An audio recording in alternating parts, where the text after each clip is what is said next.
So you've got your persistent data controller. Now it's time to add your world.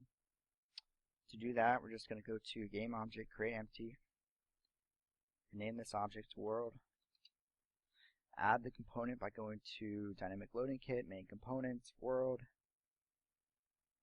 Alright, so your world component is basically the implementation of your world grid. As an implementation, it has some unique properties. It's got a world origin, which is the position of the first cell in the world. And you can specify the world origin directly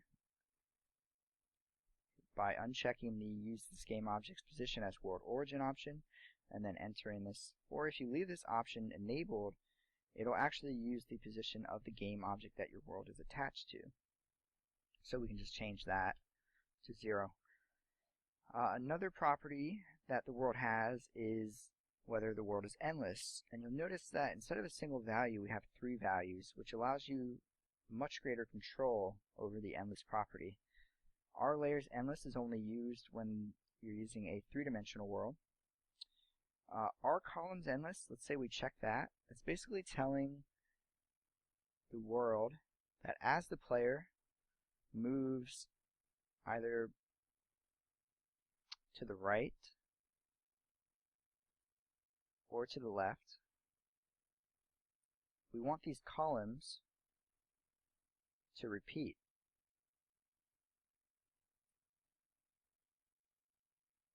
So this one would be 8, object 8, 8.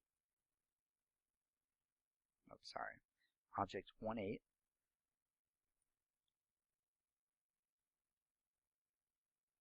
And then 1, 7, and so on. If on the other hand we don't want something to repeat endlessly, for instance, let's say our rows do not repeat endlessly, as the player walks either down or up, nothing's going to happen. So he'll effectively walk off the edge of the world.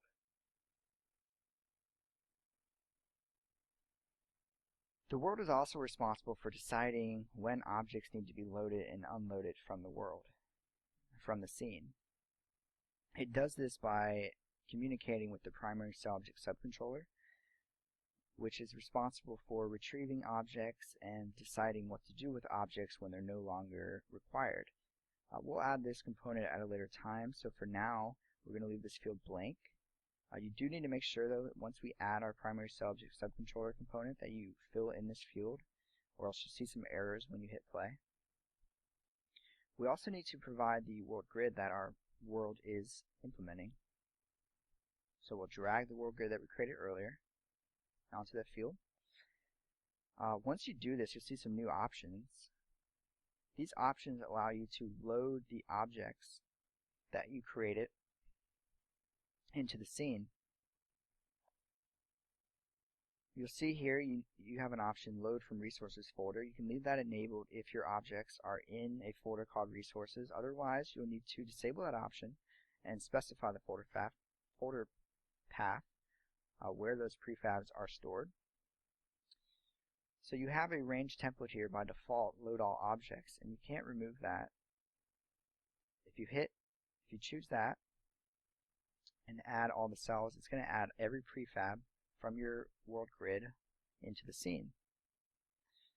You do need to make sure that if you make any changes to these objects, with terrains, they're automatically applied. Like if you make changes to the height maps, they're permanent.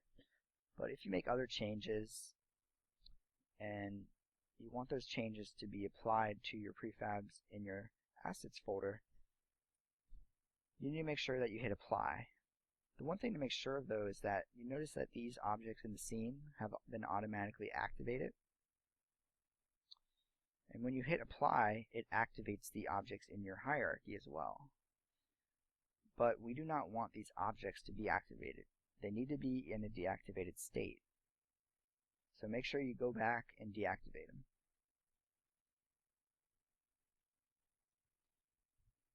We can also remove those objects from the scene. Or if you don't want to remove them but you want them to be removed automatically on play, you can leave this option enabled. If you disable this option, then the objects are going to remain in the scene when you hit play, which is probably not what you're going to want happen. Alright, final two options, load cushion. That's a bit complicated. There's a very long description of what it does here that's, I think, going to do a better job of what I can do to explain it in this video. And if I try to explain it, it would extend this video by a couple minutes.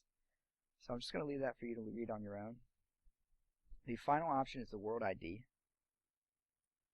The world ID uniquely identifies this world.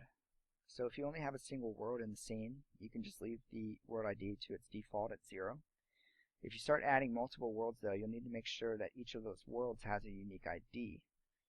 Now if you have multiple scenes and each of those scenes only has a single world, then you don't need to worry about duplicating IDs.